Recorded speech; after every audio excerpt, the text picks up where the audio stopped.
আসসালামু আলাইকুম সুপ্রিয় শিক্ষার্থী বন্ধুগণ, ষষ্ঠ শ্রেণীর ডিজিটাল প্রযুক্তি টিউটোরিয়ালে তোমাদের স্বাগতম। এখন আমরা দেখব এনসিটিবি কর্তৃক প্রণীত 2024 শিক্ষাবর্ষের বার্ষিক পরীক্ষার যে প্রশ্নটি আছে সেটির সমাধান। তো প্রথমে আমরা নৈবেতিক অংশ দেখব।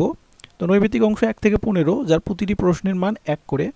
1 নম্বর প্রশ্নের উত্তর হচ্ছে সার্ভার, 2 নম্বর প্রশ্নের উত্তর হচ্ছে প্যাটেন্ট, 3 নম্বর প্রশ্নের উত্তর হচ্ছে ইন্ডাস্ট্রিয়াল প্রপার্টি, 4 নম্বর প্রশ্নের উত্তর হচ্ছে লোগোটি ব্যবহার শুরু হলে এটি বুদ্ধিভিত্তিক সম্পদ হিসেবে বিবেচিত হবে।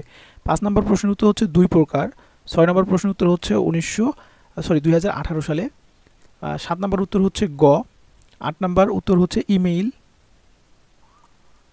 তারপর 9 নম্বর প্রশ্নের উত্তর হচ্ছে ব্যক্তিগত তথ্য, 10 নম্বর প্রশ্নের উত্তর হচ্ছে প্রবাহ চিত্র, 11 নম্বর প্রশ্নের উত্তর হচ্ছে শুরু, 12 নম্বর প্রশ্নের উত্তর গোপন রাখতে হবে, 13 নম্বর হচ্ছে পোস্ট অফিস, 14 নম্বর হচ্ছে মুখের ভাষা বা ইশারা, 15 নম্বর প্রশ্নের উত্তর হচ্ছে করোনা টিকা।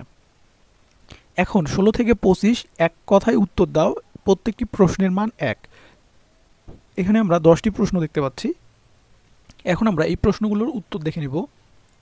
তো এখানে আমরা দেখতে পাচ্ছি 16 নম্বর প্রশ্নের উত্তর হচ্ছে অনুমতির প্রয়োজন, 17 নম্বর হচ্ছে স্বত্বাধিকারী, 18 নম্বর হচ্ছে ব্যক্তিগত তথ্য, 19 নম্বর সাধারণ মাধ্যম, 20 নম্বর ডিজিটাল মাধ্যম, 21 নম্বর হচ্ছে অ্যালগোরিদম, 22 নম্বর হচ্ছে 2 প্রকার, 23 নম্বর হচ্ছে আইপি অ্যাড্রেস, 24 নম্বর হচ্ছে প্রাপক বা রিসিভার, 25 নম্বর হচ্ছে অপটিক্যাল ফাইবার।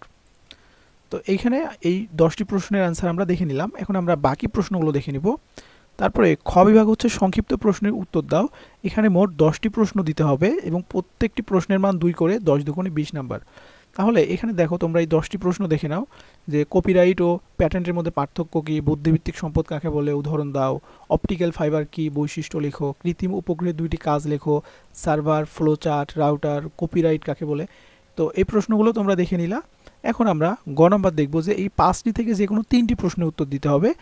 দেখো এখানে প্রত্যেকটি প্রশ্নের মান হচ্ছে 5 করে।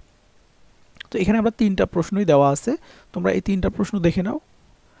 তারপর গ বিভাগ হচ্ছে দৃশ্যপট নির্ভর রচনামূলক প্রশ্ন, 60টি থেকে 5টি প্রশ্নের উত্তর দিতে হবে।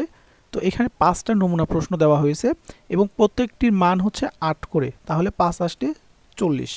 তোমরা প্রশ্নগুলো দেখে নাও।